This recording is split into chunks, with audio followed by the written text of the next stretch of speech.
Salut à tous, on se retrouve pour l'épisode 3436 du Zap Image. On commence aujourd'hui en ce mercredi 1er octobre avec des anniversaires.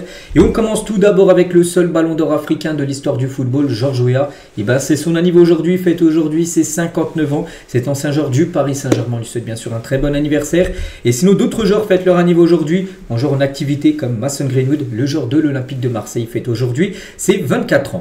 Bah tiens, on va parler de son équipe, l'Olympique de Marseille, parce que maintenant on va ouvrir la longue page Ligue des Champions avec toutes les rencontres hier soir et on commence avec l'Olympique de Marseille qui jouait hier soir contre l'Ajax Amsterdam et l'Olympique de Marseille a fait qu'une bouchée des Néerlandais, victoire 4-0 quand même pour l'OM. Donc les buteurs, donc Pexao, auteur d'un doublé, 6e, 12e minute de jeu, deux frappes en dehors de la surface. Le gardien n'a rien pu faire. Magnifique doublé bien sûr pour l'ancien joueur qui évoluait du côté du championnat néerlandais saison dernière. Donc il connaît très bien l'Ajax. Donc Mason Greenwood, buteur. Un beau cadeau d'anniversaire bien sûr. Et Pierre-Emerick Aubameyang également buteur à la 52e minute de jeu. Donc l'Ajax ça a été quand même très faible. Puis Marseille c'était très fort. Donc voilà 4-0. Parfait pour Marseille parce que vous savez que Jays avait perdu le premier match, on se souvient, du côté du RAL. Mais surtout le goal average sera très important avec ce classement à poule unique en gros. Donc voilà, c'est dire quand tu marques beaucoup de buts tout ça. C'est bon, tu peux gagner quelques places bien sûr avec un goal average meilleur que les autres.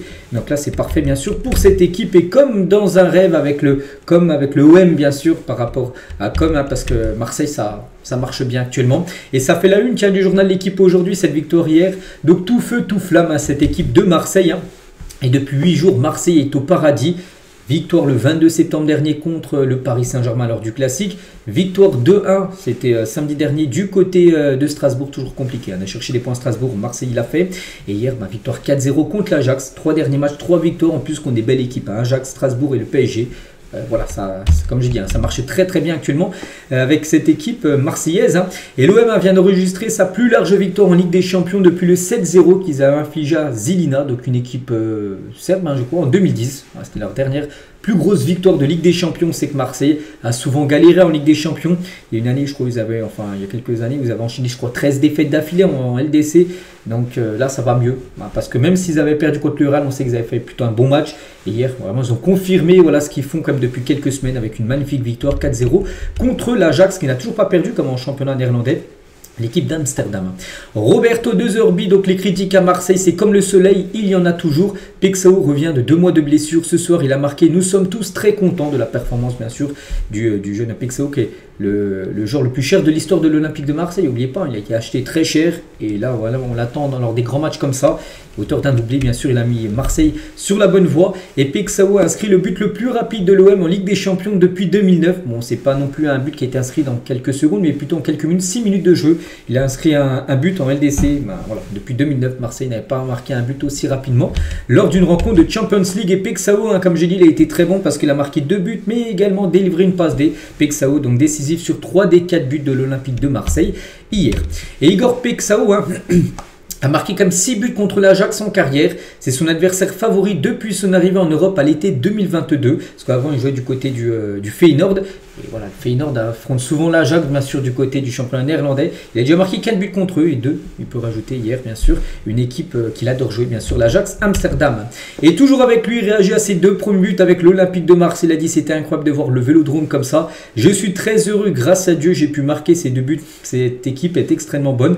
On a donné un grand spectacle aujourd'hui aux supporters, aux fans de football. Ma famille était au Vélodrome, mon père aussi. Ce match est très gratifiant, ça donne de la confiance pour l'équipe et cet entraîneur qui nous soutient et nous emmène plus loin, bien sûr, Roberto De Zerbi. C'est une compétition très difficile, mais l'équipe est prête pour aller plus loin. Voilà ce qu'il a pu dire à la fin du match sur Canal+. Voilà, Igor Pexao, donc il a obtenu une note de 8 sur 10 aujourd'hui dans le journal L'équipe par rapport à sa performance. Un très bon match, mais c'est pas l'homme du match, les gars. C'est plutôt Aubameyang, lui aussi, une note de 8 sur 10, parce qu'Aubameyang aussi a réalisé un très gros match. De toute façon, le duo a été très bon. Pexao, Aubameyang, ça a marché très bien. Et c'est, regardez, Aubameyang qui a reçu le prix d'homme du match. Vous savez, ce petit trophée, bien sûr, qui récompense le meilleur joueur du match. Et 36 ans qu'ils ont dit, parce qu'il a 36 ans, bien sûr, Aubameyang. On s'en bat les coraux. On va jouer jusqu'à 50 ans, c'est bon. Donc Aubameyang n'a pas aimé les doutes sur son âge. Qu'il y en a qui disaient, il était trop vieux encore pour jouer pour une équipe comme Marseille, tout ça. Il a dit, regardez, j'ai 36 ans et je remporte comme le prix d'homme du match. Donc mon fils m'a dit, ramène, j'ai ramené. Fixez-vous les objectifs, pas eux. Voilà, en gros, ce qu'il a mis sur sa story Snapchat. Voilà, Pierre-Emerick Aubameyang.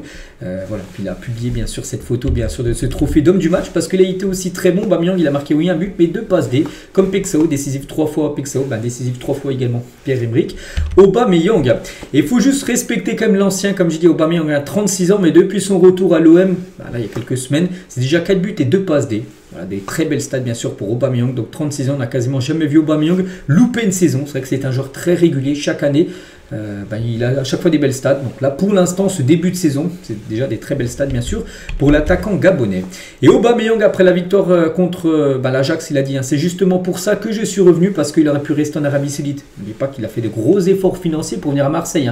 À Marseille, il touche beaucoup moins d'argent au niveau salaire que ce qu'il touchait à Al-Qadsiya du côté de l'Arabie Saoudite, mais il voulait revenir dans un gros championnat européen, rejouer la Ligue des Champions européenne, puis avoir aussi cette ferveur, cette ambiance, tout ça. Et c'est pour ça, en gros, qu'il est revenu à Marseille pour ce genre de match-là, ce genre de soirée-là.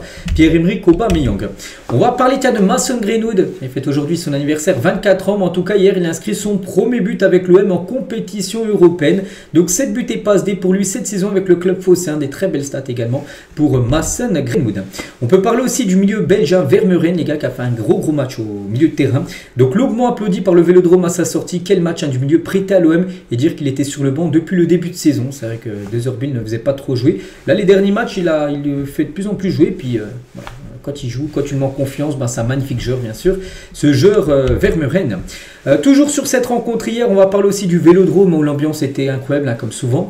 Donc l'OM a battu son record d'affluence au Vélodrome hier soir pour le match contre l'Ajax. Donc plus de 65 000 supporters sont attendus pour la rencontre face à l'Ajax. Le président record n'aura tenu que 2 ans, c'était 65 096 supporters en 2023 contre la Catane en C3, c'est l'Europa League. Donc là c'est marqué 65, c'est même plus de 65 500. Donc en gros le record a été battu hier soir en nombre de supporters qui étaient présents du côté du Vélodrome. Et comme je dis, l'ambiance était incroyable. Voir le magnifique tifo avec le FCK, il manque une lettre, le U, entre le U, le F et le C. Vous pouvez voir ce que c'est.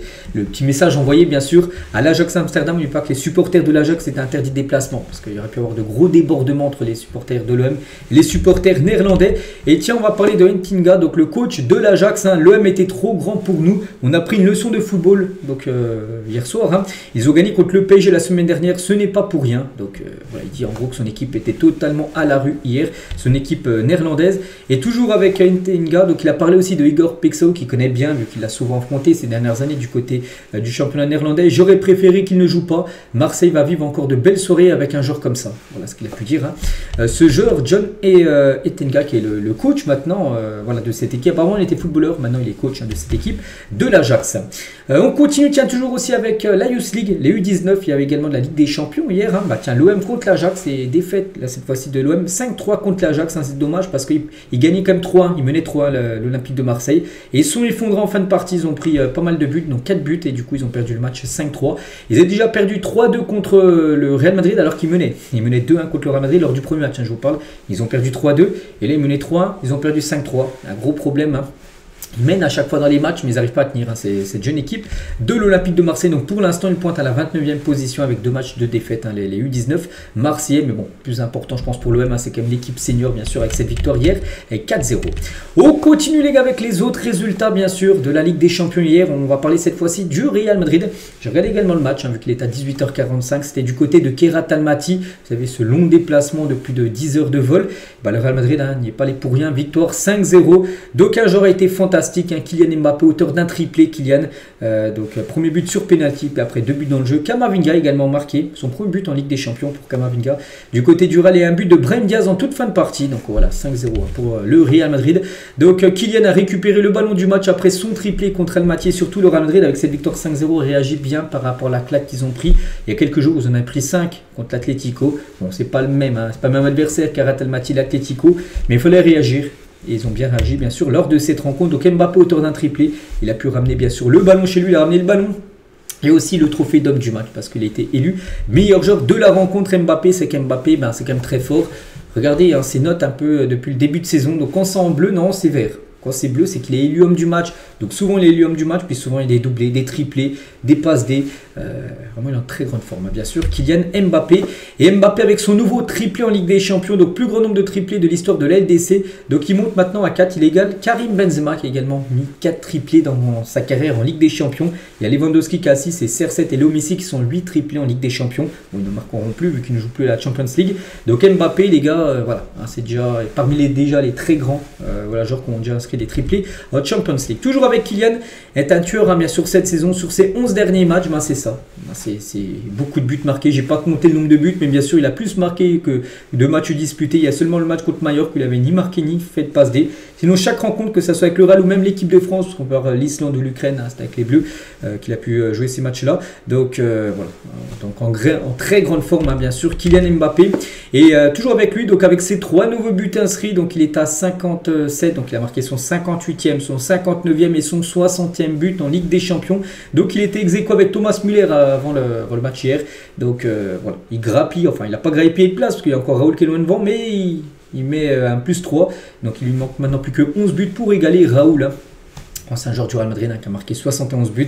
Il y a Benzema qui en a marqué 90. Puis après, il y a 3 joueurs qui ont marqué plus de 100 buts, hein, bien sûr. Lewandowski, Léo Messi et bien sûr Cristiano Ronaldo. Toujours avec Kylian Mbappé, il a parlé de la passe D de Thibaut Courtois. Parce que oui, Courtois fait une passe D lors de son 3e but à Kylian Mbappé. Il a fait une grosse frappe. Voilà, c'était plutôt son doublé. Donc le 2e but de Kylian, de grosse frappe de Courtois. Ça a fait une passe D en gros. La passe décisive de Courtois, il a marqué 80% du but, moins 20%. Parce qu'il était là seulement la finition, bien sûr. Et Kylian, hein. Et Dani Ceballos, c'est un joueur du Real Madrid à Courtois. Tu as plus de passes D que moi. C'est que Courtois vient de réaliser sa première passe D cette saison en compétition, alors que Ceballos, qui joue au milieu de terrain quand même, qui a joué quand même quelques matchs, hein, cette saison, toujours 0 passe D pour le milieu espagnol. Toujours avec Kylian, hein, j'ai joué avec certains des meilleurs et des plus talentueux joueurs de l'histoire du Brésil. J'ai une relation particulière avec le Brésil. J'aimerais y aller un jour. Donc voilà, parce que bien sûr, il a joué avec Vini, il a joué avec Rodrigo, il a joué avec Neymar du côté du PSG, ou même Marquinhos, bien sûr. Donc ça, qui joue avec les meilleurs joueurs peut-être en activité brésiliens. Donc il a dit Camavinga voyage souvent là-bas. C'est Camavinga, souvent on le voit quand il est en vacances au Brésil avec Vini. Oui, il est maintenant mi-brésilien, mi-français. Voilà ce qu'il a pu dire, hein, sur Camavinga. Il a parlé aussi de sa relation avec Arda Güler. Ça marche bien entre Arda et Kylian, hein. C'est un incroyable talent. On a une super relation avec Arda. Voilà, qui a encore joué bien sûr hier, qui a fait encore une belle partie. Et tiens, en parlant d'Arda Güler, rien à voir avec le match d'hier, une petite info, hein, qui concerne le joueur du Real. C'est officiel, Arda Güler est élu joueur U23 du mois de septembre en Liga. C'est le meilleur jeune joueur du mois. Donc félicitations bien sûr aux jeunes joueurs turcs. On va parler cette fois-ci de Vini Junior et c'est un record. Vini, il a joué hier, il y a 25 ans et 80 jours. Hein. Vini devient le 2e joueur le plus jeune à atteindre la barre des 70 matchs en Ligue des Champions. Il se classe derrière Iker Casillas à 24 ans et 277 jours. Il avait atteint la barre des 70 matchs. Donc lui, c'est un an plus tard, quand même, à 25 ans et 80 jours. Mais voilà, il se classe quand même 2e plus jeune joueur à atteindre la barre des 70 matchs en Champions League, quand même, Vini Junior. Toujours avec le Real Madrid, on va parler aussi de Dani Carvajal. Bon, il n'a pas joué hier parce qu'il était suspendu et en plus blessé. Donc c'était sûr qu'il n'était pas là. Mais en tout cas, par rapport à son rouge qu'il avait pris, souvenez-vous, le coup de tête qu'il a mis à Rulli, le gardien de Marseille, lors de la première journée de LDC, ben, il a pris 2 matchs de suspension. Ben, il était suspendu hier, ça a suspendu également pour le prochain match. Donc de toute façon, il était blessé. Donc voilà, pour lui, ça revient au même. Voilà ce qu'on va dire sur le Real Madrid. Hein. Voilà, parfait, bien sûr, cette victoire. Prochain match du Real, ça sera samedi contre Villarreal, puis après, ça sera la trêve internationale. On continue, tiens, avec une autre équipe aussi qui a mis un gros score, c'est le Bayern Munich, bien sûr. 5-1 contre l'équipe de Pafos. Hein. Pafos, c'est une équipe chypriote. Donc, Rafael Guerreiro a été buteur. Nicolas Jackson a marqué également son premier but, hein, du côté du Bayern. Un but de Michael Olise, un doublé, bien évidemment, d'Harry Kane, hein, bien sûr, attaquant, l'attaquant anglais. Donc, l'homme de ce début de saison en Europe, c'est lui. C'est qu'on parle beaucoup d'Mbappé, de Haaland, mais Harry Kane, hein, c'est quand même très très fort ce qu'il réalise. Les gars, s'il fait une énorme saison, s'il y a de la Ligue des Champions, s'il fait une belle Coupe du Monde, ce sera un grand prétendant au Ballon d'Or. Bon, on est encore très tôt de le dire, parce qu'on est seulement au mois d'octobre. Hein.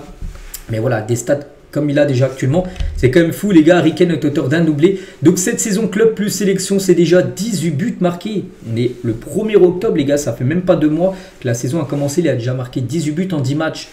Voilà, pratiquement 2 buts par match. On rajoute également 3 passes D, les décisives déjà 21 fois en 10 matchs Harry Kane. C'est pratiquement du jamais vu dans l'histoire du football. Même à l'époque, Messi et Cristiano Ronaldo, je ne sais pas s'ils avaient des stats comme ça. En 10 matchs joués en début de saison, d'avoir marqué déjà 18 buts.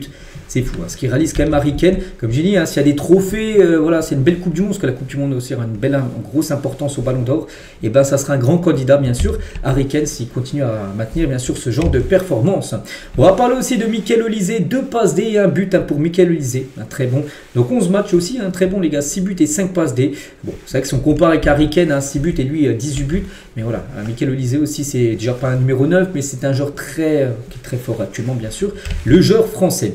Et à noter que, comme j'ai dit, donc Harry Kane doublé, donc Michael Olise 2 passes D, et la même chose pour Nicolas Jackson, son premier but est aussi 2 passes D. Nicolas Jackson a été décisif aussi 3 fois sur les 5 buts inscrits de son équipe. Donc voilà, 5-1 bien sûr pour le Bayern, parfait.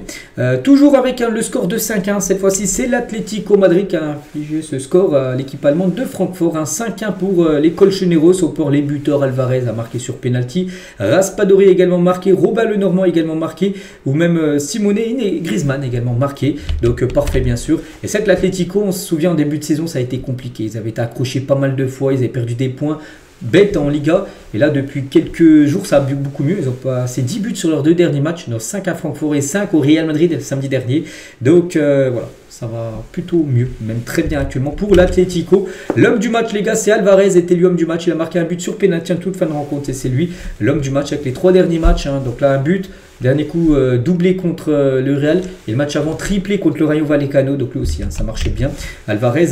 Donc le niveau d'Alvarez, on est sur un des meilleurs joueurs de ce début de saison, oui, parmi les meilleurs joueurs comme Harry Kane, comme Mbappé, tout ça, parce que lui aussi les stats sont bonnes, 7 buts et 4 passes D, vraiment pour vraiment montrer la différence avec Harry Kane qui a 18, pour montrer le niveau d'Harry Kane. Totalement hors pair. Concernant Griezmann, les gars, donc il est à 199 buts inscrits du côté de l'Atlético avant le match, il a marqué. Et bah ça, il vient d'inscrire son 200e but du côté des Colchoneros. Griezmann qui dispute certainement sa dernière saison du côté de l'Atlético.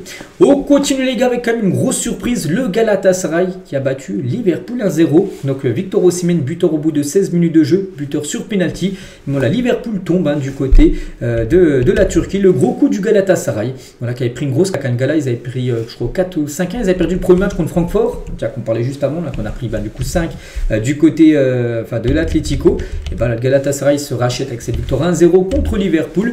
Donc voilà, Victor Osimhen était l'homme du match, c'est le seul buteur bien sûr du match. Et à noter que Osimhen devient le meilleur buteur nigérian de l'histoire de la Ligue des Champions. Donc avec 10 buts, il dépasse Obafemi Martins, ancien attaquant, je crois qu'il avait joué à l'Inter, il joue aussi dans d'autres équipes, mais il a marqué 9 buts en tant que joueur nigérian en Ligue des Champions.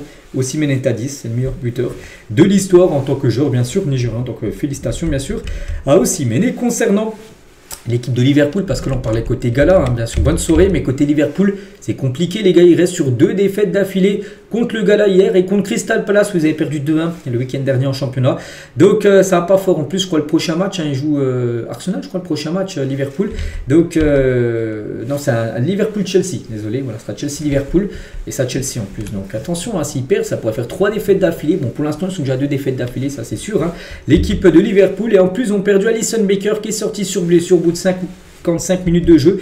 Donc Arne Slot confirme qu'Alisson Becker est forfait pour Chelsea-Liverpool samedi soir. Voilà, donc du coup ça sera Mamardashvili qui sera le gardien du côté de Liverpool pour cette rencontre contre Chelsea, qui sera importante pour Liverpool, parce que j'ai dit, c'est la défaite, voilà, ce serait une très mauvaise période pour eux. On va parler aussi de Wirtz les gars, donc Wirtz c'est compliqué à acheter, 136 millions d'euros, et pour l'instant depuis sa signature à Liverpool, il a beaucoup de mal les gars, 9 matchs, 0 but, une passe D, des débuts très compliqués pour Wirtz, parce qu'on s'attendait à beaucoup mieux bien évidemment, et pour l'instant voilà, le début de saison est très délicat pour l'ancien joueur du Bayer Leverkusen.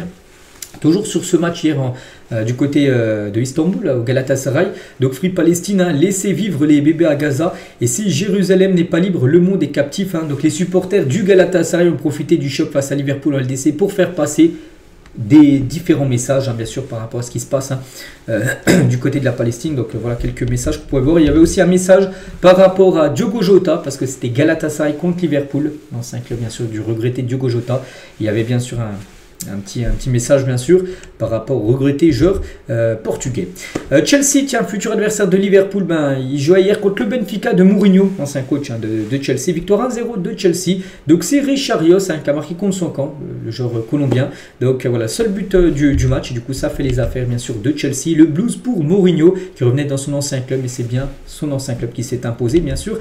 1-0, à noter que c'est Marc Cucurella qui a été élu homme du match lors de cette rencontre. L'Inter Milan joue contre le le Slavia Prague. L'Inter sans souci, victoire 3-0 avec un doublé de Lautaro Martinez et un but de Denzel Dumfries. Et parmi ces deux joueurs-là, aucun n'était élu homme du match. C'est plutôt Marcus Thuram. J'ai pas vu son match, mais bon, il a dû être décisif avec des passes D, bien sûr, parce que Martinez a quand même marqué un doublé. Mais c'est plutôt Marcus Thuram qui a remporté le prix d'homme du match lors de cette rencontre. L'Atalanta Bergame, souvenez-vous, le premier match, ils avaient perdu 4-0 contre le PSG. Je compte Bruges, qui avait battu Monaco lors du premier match. Et l'Atalanta s'est fait peur, ils perdent 1-0, mais ils ont réussi à marquer 2 buts en fin de match. Samardzic sur penalty 74e et Pasalic à la 87e. Et du coup, l'Atalanta prend ses 3 premiers points cette saison en Ligue des Champions. Et ce match, pour finir, c'est une rencontre entre Bodo Glimt et Tottenham. Donc Bodo Glimt menait 2-0 grâce à Hodge qui a marqué le doublé jusqu'à la 67e minute de jeu avant que Tottenham marque 2 buts en fin de match et du coup ramène un point de leur déplacement du côté de Bodo Glimt. Donc voilà tous les résultats. Donc est-ce qu'il y a des surprises? Peut-être Liverpool, parce qu'on pensait qu'au moins Liverpool, au moins faire le nul, voire peut-être la victoire bien sûr. Donc ils se sont fait battre. Sinon pratiquement les plus gros clubs ont gagné comme le Real, comme l'Atlético, comme l'Inter, comme le Bayern ou même Marseille qui était favori lors de cette confrontation face à l'Ajax Amsterdam. Donc voilà ce qu'il y a à dire sur toutes les rencontres d'hier. Donc maintenant place au match du jour parce que ce soir, deuxième phase de match. Et là aussi il y a du très lourd, donc déjà à 18h45, ça sera l'équipe de Karabakh contre Copenhague. Bon, je ne sais pas si vous avez regardé le match, mais après il y aura un Union Saint-Gilloise Newcastle en même temps. Mais ce soir, grosse soirée football avec bien sûr le match qui sort du lot, ce Barça PSG qu'on va parler juste après. Pour moi c'est l'affiche bien sûr, ça sera plus une finale saison dernière de LDC, ça se jouera pour cette deuxième journée de Ligue des Champions. Donc Arsenal reçoit l'Olympiakos, Leverkusen reçoit le PSV, Monaco reçoit City. Il va falloir gagner pour Monaco qui a déjà perdu le premier match. Attention, encore de mauvais résultats, ça ne serait pas déjà l'élimination, mais voilà, il va falloir les rattraper, tous ces points déjà perdus.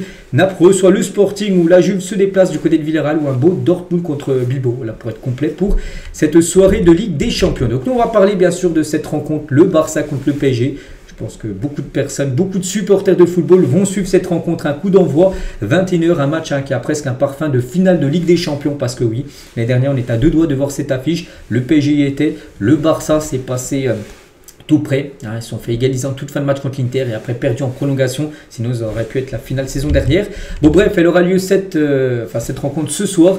Et tout d'abord, le groupe du PSG pour affronter le Barça. Et c'est qu'on sait que du côté du PSG, il y a beaucoup de blessures depuis ce début de saison. C'est confirmé parce qu'il manque Kvaratskhelia qui s'est blessé contre la GOCR. Il était sorti à la mi-temps. C'est touché dans la cuisse, forfait, Kvara. Ni Dembélé, ni Doué, ni Kvaratskhelia, ni Marquinhos. Notez que Vitinha, Neves et Fabien Ruiz et Barcola sont bien là.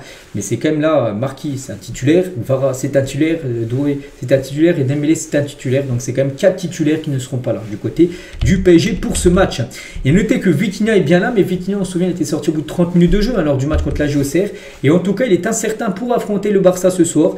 Le Portugais n'a pas effectué la totalité de l'entraînement avec le PSG hier. Donc hier soir, il y avait l'entraînement du côté du stade Montjuïc, le stade de Barcelone pour le PSG. Donc il a fait une partie de l'entraînement mais pas en entier. Est-ce qu'il a ressenti des douleurs? Est-ce qu'il n'a pas fait l'entraînement par précaution pour être présent ce soir? On ne sait pas. Donc il est incertain. Bon après il peut jouer s'il est apte à jouer. Sinon ça se peut qu'il commence sur le banc ce soir. Vitinha. Et à noter qu'il n'y a pas de gêne apparente cette fois-ci pour João Neves. Donc João Neves lui a bien participé à l'entraînement des joueurs du PSG dans le stade Montjuïc où se déroule bien sûr la rencontre ce soir. Luis Enrique est en conférence de presse. Il est revenu avec quelques déclarations sur le Barça, c'est sa maison, le FC Barcelone. Il a déjà entraîné le Barça, il a déjà joué au FC Barcelone. Voilà, puis il retournera certainement un jour, j'en suis, entraîner le Barça dans le futur. Mais il redoute les armes du Barça, il a dit. Le plus important dans ce match, ça sera de prendre le ballon. Mais ça sera compliqué quand en face, il y a Pedri, Lamine Yamal, Poku Barcy, voilà, tous ces joueurs qui aiment avoir le ballon du côté du FC Barcelone. Cela sera un beau défi pour nous parce que du côté du PSG, on sait que Paris est quasiment tous les matchs dans la possession de balle. C'est une équipe qui maîtrise qui a la balle. Donc le Barça aussi. Donc ce soir, voilà, l'équipe qui aura des chances de gagner, c'est l'équipe qui gérera mieux la maîtrise bien sûr du ballon. Il le sait bien sûr, Luis Enrique. On va faire de notre mieux pour que Pedri participe le moins possible au jeu. C'est vrai que si tu vois moins Pedri lors d'une rencontre, c'est plutôt que c'est une bonne nouvelle pour l'autre équipe. Si tu vois beaucoup Pedri, c'est pas bon voilà, pour le PSG ce soir. Donc, parce que Pedri, on sait que c'est un joueur bien sûr de classe mondiale.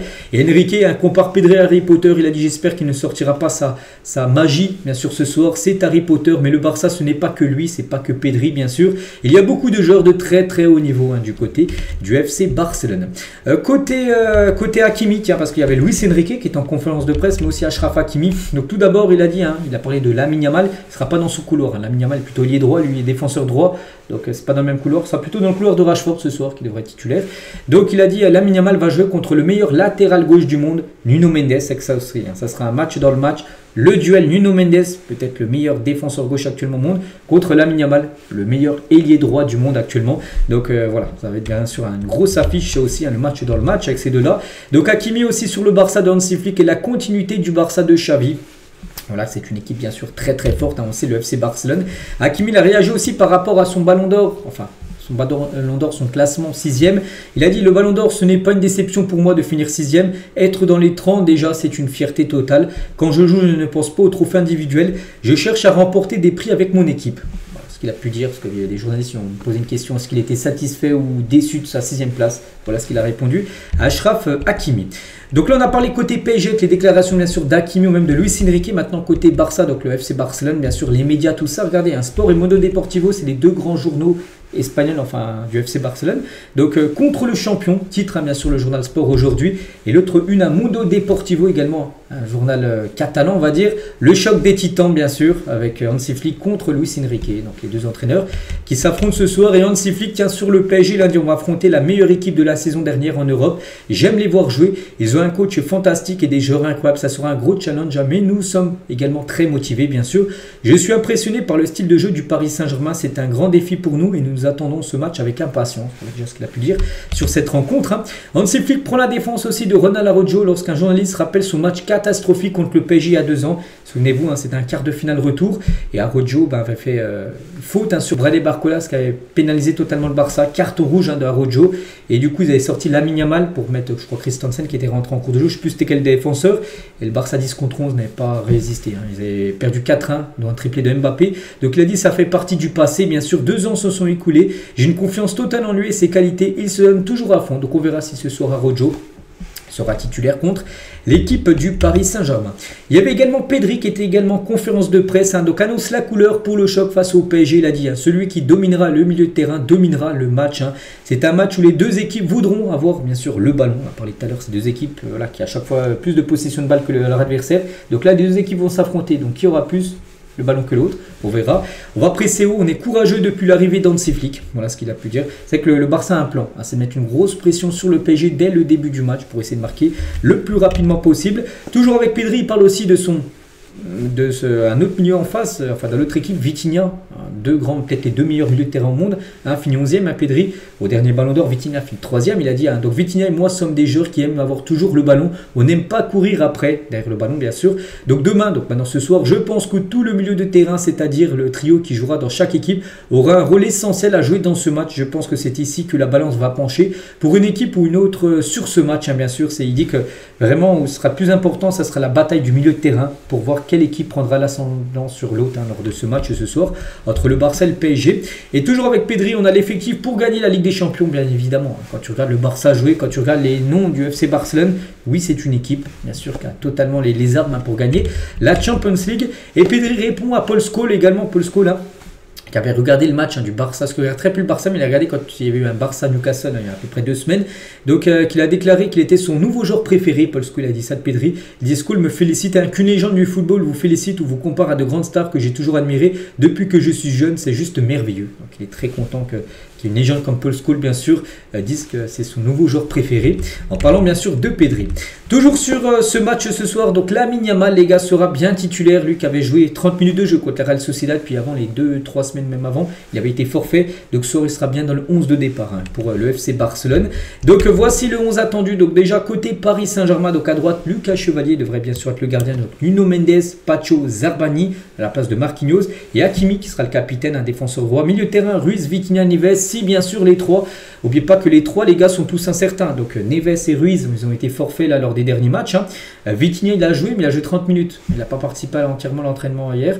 Donc ça se peut que parmi les trois, un, voire peut-être deux, commencent sur le banc. Ils ne sont pas tous à 100%. Peut-être Zeremri pourrait peut-être avoir une place de titulaire, on verra. Sinon, voilà. Sinon, ça sera si les trois sont aptes, ça sera ces trois-là. Et devant Barcola à gauche, Maïlu et Kanguini. C'est vrai que Barcola, ok, mais Maïlu et Kanguini, on se dit que c'est plutôt léger. Mais bon, on sait que Dembélé est doué et que Kvaratskhelia sont forfaits. Donc il faut faire avec les remplaçants, bien sûr. Et côté Barça, donc Chesney sera bien sûr au but. Ruan Garcia est blessé pendant 6 semaines. Donc Eric Garcia pourrait commencer à gauche. Donc Baldé sera bien là ce soir, mais il ne sera pas titulaire, Baldé. Donc Gérard Martin qui avait joué les derniers matchs, mais là peut-être, vu que c'est le PSG en face, Ça pourrait peut-être être Eric Garcia qui pourrait dépanner à gauche. Hein. Donc Araujo pourrait être titulaire et capitaine. Un Cubarsí Koundé à droite. Donc Pedri, De Jong, Daniel Mo, Lamine Yamal, Rashford, Ferran Torres pourrait être préféré à Lewandowski parce que Ferran Torres il met plus de pression sur les adversaires que Lewandowski. Il a plus de coffre, on va dire. Donc c'est pour ça qu'il pourrait être préféré à Lewandowski ce soir en attaque. Donc voilà, normalement les compos. Après ça peut bien sûr, il peut y avoir quelques surprises, mais voilà, ça pourrait ressembler à ça. Et toujours sur ce match, à noter que le Paris Saint-Germain jouera avec son maillot blanc. Donc le Barça jouera avec son maillot bien sûr rouge et bleu. Donc les maillots parisiens porteront le prénom de Xana demain à Barcelone. Donc par exemple, tu vas avoir le maillot Hakimi 2 et avec en dessous c'est marqué Xana. C'est la fondation de Luis Enrique. C'était cette fondation qui avait remporté le prix Socrates. Voilà, lors de la cérémonie du Ballon d'Or. Donc les maillots portés par le PSG face au Barça seront mis aux enchères. L'intégralité des recettes sera reversée à la fondation Xana, l'association pour but de soutenir les enfants atteints de maladies graves et leurs familles. Donc Xana, c'était la fille bien sûr de Luis Enrique qui est décédée il y a quelques années. Donc voilà, en gros ces maillots seront tous mis après aux enchères. Donc c'est pour ça que les joueurs du PSG n'échangeront pas leur maillot à la fin de match. Ou peut-être ils auront un maillot double, hein, j'en sais rien, mais voilà, concernant bien sûr cette rencontre ce soir. Et pour finir sur le Barça, rien à voir avec le match de ce soir, mais juste une petite info concernant une légende, Iniesta, les gars, le 1er octobre, il y a 29 ans, Iniesta rejoignait la Masia. Et voilà, on est le 1er octobre maintenant en 2025, donc il deviendra l'un des meilleurs joueurs de l'histoire bien sûr hein, du FC Barcelone. On finit les gars cet épisode, tiens juste on va parler d'un match, hein, parce que dans l'ombre de la Ligue des Champions hier soir, il y avait un match de Liga, Valence contre Real Oviedo qui aurait dû être joué lundi soir. À cause de la météo, il s'est joué le lendemain, donc c'est joué du coup mardi hier. Et Valence battu 2-1, Valence pourtant mené 1-0, Donjuma était buteur au bout de 4 minutes de jeu. Il y avait 1-0 jusqu'à la 85e. Ils ont pris 2 buts en 2 minutes, 85e et 86e minute de jeu. Le Real Oviedo a marqué 2 buts et du coup ils ont gagné le match 2-1. Donc du coup le classement, donc Valence, hein, donc ils sont Valence 12e et les Real Oviedo montent à la 14e position de ce championnat espagnol. Et on finit aujourd'hui, et tiens, on finit comme on a commencé avec l'Olympique de Marseille, un peu de la Jacques, mais on finit avec eux. Le nouveau logo de l'OM va faire parler. Les Phocéens vont déposer un brevet pour une nouvelle couleur exclusive, le bleu OM. Hein. Les groupes d'Ultra ont fait des retours positifs au club, mais en interne, on sent que ce nouvel emblème sera clivant. Donc à noter que l'OM, les gars, un nouveau logo va apparaître et ça devrait être ce logo-là. Le nouveau logo de l'OM vient-il de fuiter? Peut-être ça. Donc ce nouveau blason a été déposé par une membre du cabinet Le Bagrand, proche de l'état-major marseillais. Cette même mandataire a déposé le nouveau logo de l'équipe féminine du club phocéen. Donc voilà, ça ressemble à ça. Bon après moi perso, je préfère celui-là que celui-là. Après ça pourrait peut-être être celui-là, le nouveau logo de l'Olympique de Marseille là. Voilà, parce que Marseille va changer de logo, c'est sûr, hein, ça a été annoncé déjà depuis quelques mois. Donc voilà ce qu'il y a à dire aujourd'hui. J'espère que ça vous a plu. Donc nous on se retrouve demain bien sûr. Demain aussi gros épisode avec tout ce qu'il y a à dire hein, sur les gros matchs ce soir de Champions League. Allez, je vous laisse les gars, je vous souhaite une bonne journée, je vous souhaite une très bonne soirée de Ligue des Champions et à demain.